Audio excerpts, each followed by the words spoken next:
Okay, folks, this is Steve Grono. Wanted to show you some really cool sources of illumination over Lighthouse history here. I got a lot of stuff running tonight. It might be the only thing you'll ever see in the history of Lighthouse history where you're going to see this many illuminants running at the same time in one place. So I'm going to start with these amazing oil lamps over here. I've been working on these lamps for a couple of months, restored a lot of them, actually got a lot of them running. I've ordered a lot of wicks from custom wick makers, machine shop guys that have machined little parts for these, chimneys that I've searched the world for to make them draft properly. And I've got 9 of them running on the bench here. It's just amazing. White kerosene running in each one. And I want to tell you about them because I think you might find this super interesting. And historically, I'm not sure we'll ever see this many actual oil lamps that spent their life inside the FRESNEL lenses, guiding mariners to safety ever again, this many of them in one place.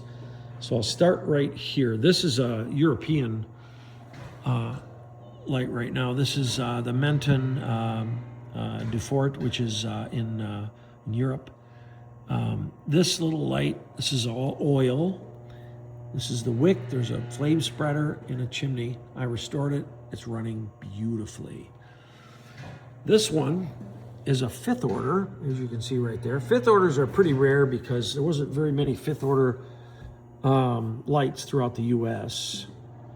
And in 1895, Joseph Funk and David Heap, who worked for the U.S. Lighthouse establishment and the U.S. Lighthouse Service, they built these handmade, brass spun, all made in the lamp shop, Staten Island, New York.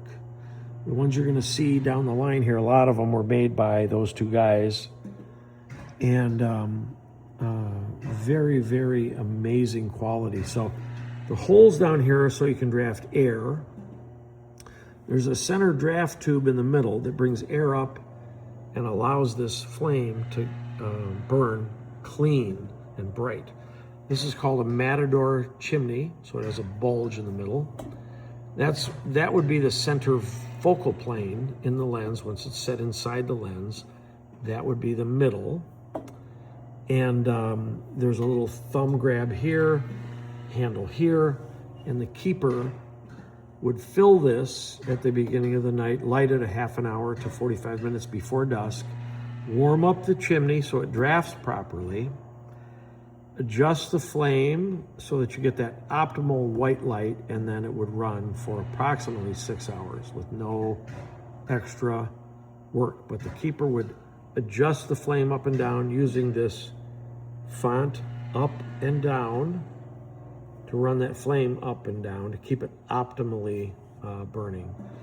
So that is the essence, the backbone of the U.S. Lighthouse Service was the 5th and 4th order Funk Heap lamps throughout the United States. Atlantic coast, Pacific coast, and Great Lakes used mostly these lamps between 1860 and 1910.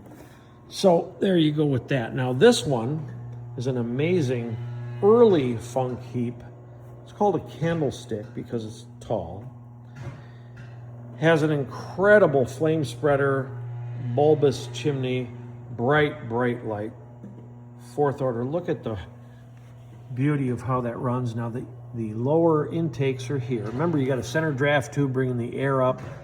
As the wick was lit, the heat would rise and it would draw the capillary fuel up through the wick to the burner.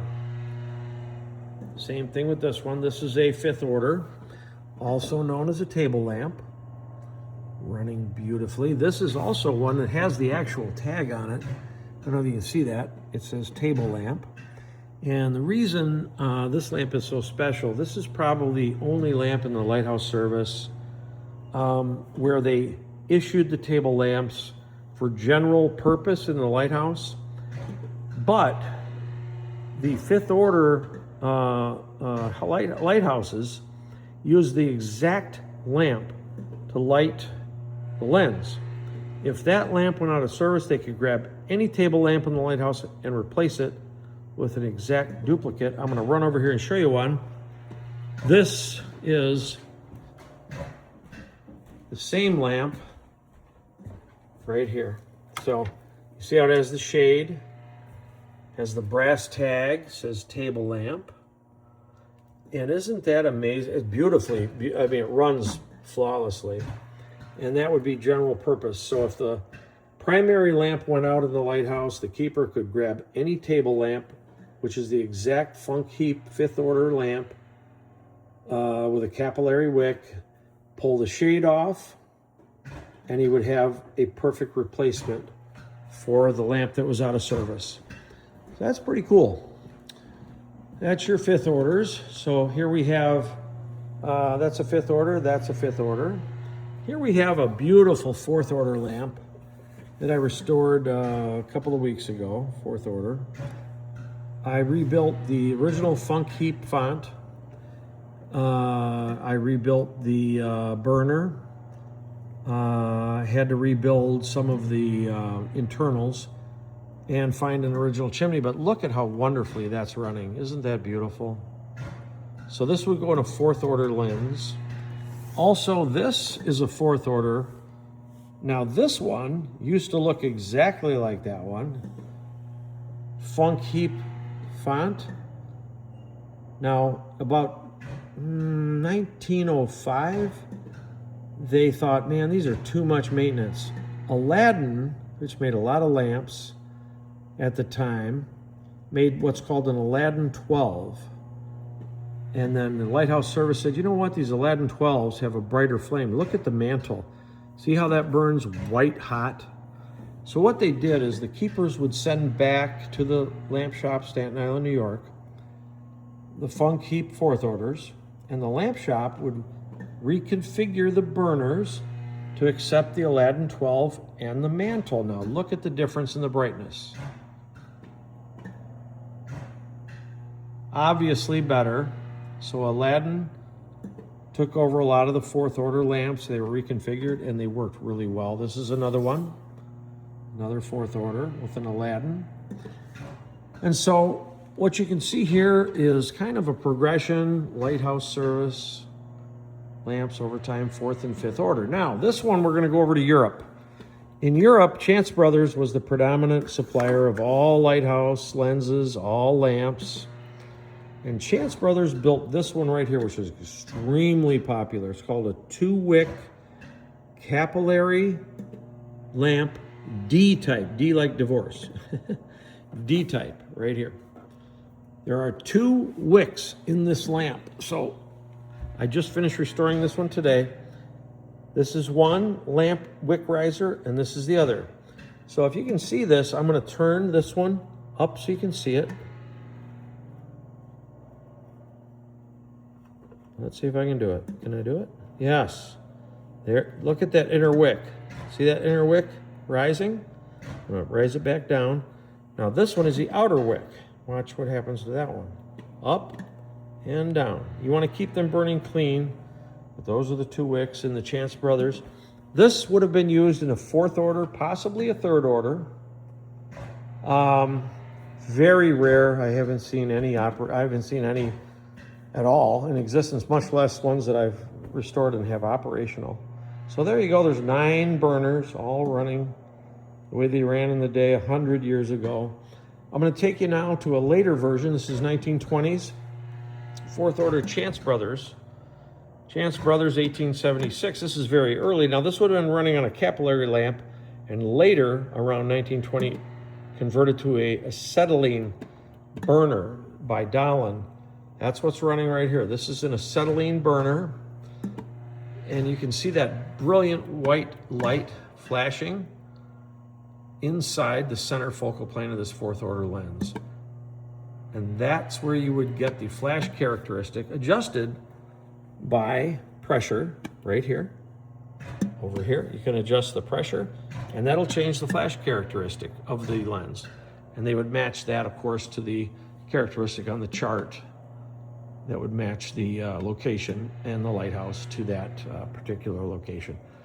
I'm going to show you just 1 or 2 more and then we'll be done. This one is a 9-tip acetylene burner in an 800 millimeter lens from Peru. This was on the Pacific coast, somewhere near La Paz, Peru. And what we have here is 9 ceramic tips, micro pilot lights that stay on all the time. And then they would ignite just like you see that happening in the video, to give the flash characteristic so the mariner would know what light he was looking at. And this is the door. I restored this lens about 15 years ago.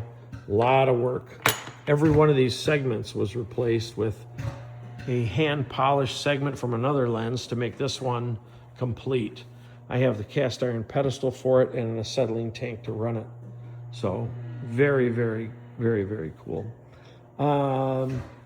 Life-saving service cabinet. We're not going to get into that tonight. But over here, one more. This is kind of a progression. You went from oil lamps to acetylene lamps. What you're seeing here is an 800 millimeter Chance Brothers, 1906. This is from Bailey Islet, and this is in the northeast quadrant of Queensland, Australia. This was the original engineering drawing right here, where they had approved it for use in 1906. There's the pedestal. I have the original pedestal right here, and the original lens right here, and the original Chance Brothers maker's plate right there.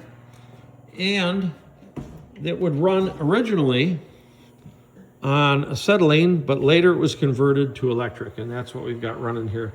This is a 1,000-watt bulb, and as you can see, there's 2 of them. So why is there 2? Well, when one bulb would burn out, that circuit would be incomplete, and then it would trigger the second bulb to rotate out, and the new bulb would come into service like this. I'll show you. Let me do it again here if I can. Just like that. And that would create a new bulb coming into service. So very, very cool. Redundancy was the order of the day. I restored this lens over a 2-year period. It's absolutely flawless. 800 millimeter third middle with the cast iron pedestal and the 1,000-watt bulb. Unbelievable. So here we go with the 6th order real quick. We'll finish up with this. Chance Brothers. Chance Brothers, beautiful 6th order, very rare, with it, which is original capillary lamp, double wick lamp right there. And if you look at it, there it is in the front. This is how it would look coming through. And that's your 6th order Chance Brothers. Beautiful, absolutely beautiful example. Not very many of those around. And over here, lastly, this was on the St. Lawrence Seaway. This is a 375 millimeter BBT. I don't have enough time in this video to tell you about it, but it's on a clock spring with an occulting panel. There's the original duplex burner with an oil lamp running inside of it. And this is just an incredible piece of work. I will wind it for you quickly. I might...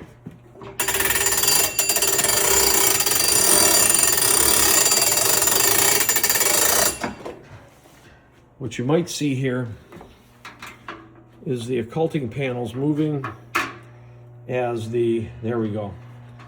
That's actually running now.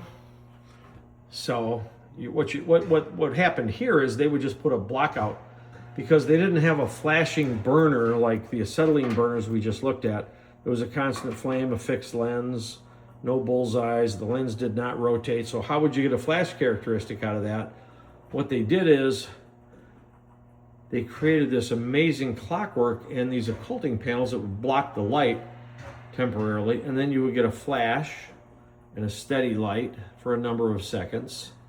And then, of course, as the occulting panel would come around, there were only 2 in this particular one, so it's probably about a 2 flash every 25 seconds or so. Then the other one would come around, block the light, and you could tell what you were looking at. Somewhere on the St. Lawrence Seaway is where this particular BBT was used, probably around 1875.